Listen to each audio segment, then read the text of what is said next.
really important. We think that you should talk to your municipality, whoever, whatever town, city, wherever you are, go in to the front doors and try to find somebody either in economic development or in planning to talk about where you want to put your operations.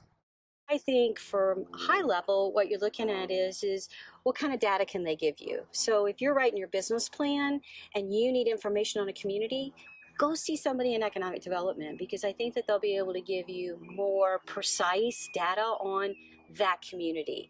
They're also going to be there to talk a little bit about what kind of incentives, if you even qualify for an incentive. There's all sorts of, community redevelopment districts and locations where you can do different things. One of the great things about Largo is that we really pride ourselves in holding the hand of the customer. So we really try and strive to give some personalized assistance from start to finish. So even if it's someone who's never been through the process before, we're going to help them if they need help finding a site, if they need help looking for a site where they want to build, if they have questions about land use, if they want to get something rezoned. You want to make sure that they are specialized in whatever type of tenant build out that you need. So you want to have someone that has a good project management experience. You want to have a licensed contractor. You want to make sure that they have insurance. You want to make sure that if you need a design professional, that they also have the background and experience.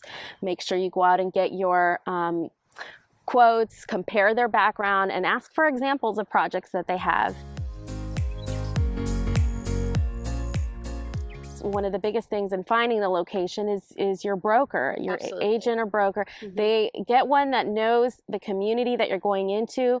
You want to get one who can help you, connect you with City Hall to ask the right questions about the land use. And it's really critical that you get the right broker too, because you're going into business is what your expertise is, but you don't always have an expertise, let's say, in doing a negotiation on your space. So whatever you do, find the right person that you get along with to be your broker and represent your needs as you move forward the process.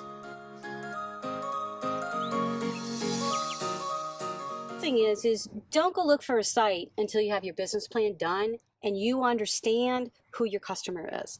If you don't know who your customer is, then you really don't know where you need to be. I think this is where the expertise of your broker, your agent really comes in, because they're going to be helping you find out the information that you need to put in your business plan.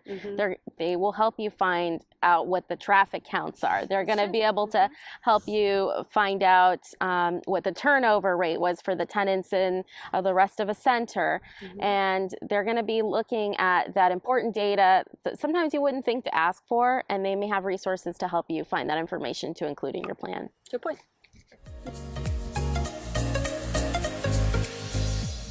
They don't give themselves enough time. They have a deadline, but they need to be realistic about it. They need to understand how much work is going to be going into their space, how much time, permits, plans, any kind of resubmittals that they may have to make, or if there's any kind of retrofit that they have to do to their space to bring it up to that code. And there's always that pitfall. You have a certain date in mind, but you don't plan for a contingency. And I see that's where people sometimes get in trouble, or they don't have, again, going back to the team, maybe they don't have a reliable contractor, someone leaves the permit open, they're not really corresponding with you or having good communication. And that's, again, also why it goes back to having good communication with the city. Your contractor may hold the permit, but there's nothing that stops you from calling the city and asking about the status of where things are at. Good point. And a lot of times today, like what we're getting ready to do is there's a lot of stuff that's online. So, a lot of the communities are starting to make it so that you can go online and actively see where your permit is and the status of things. And we're getting ready to do that. But be sure and look for those opportunities, because that's really, really important for you to know what's going on. We've had numerous occasions where we've had people, promote their grand opening, and unfortunately they had to delay it, and they spent money on their grand opening, and then had to turn around and spend more money Mm-hmm. to re-advertise the fact that they were going to be delayed. I think the biggest thing for me would be to ask questions. Ask as many questions as you can.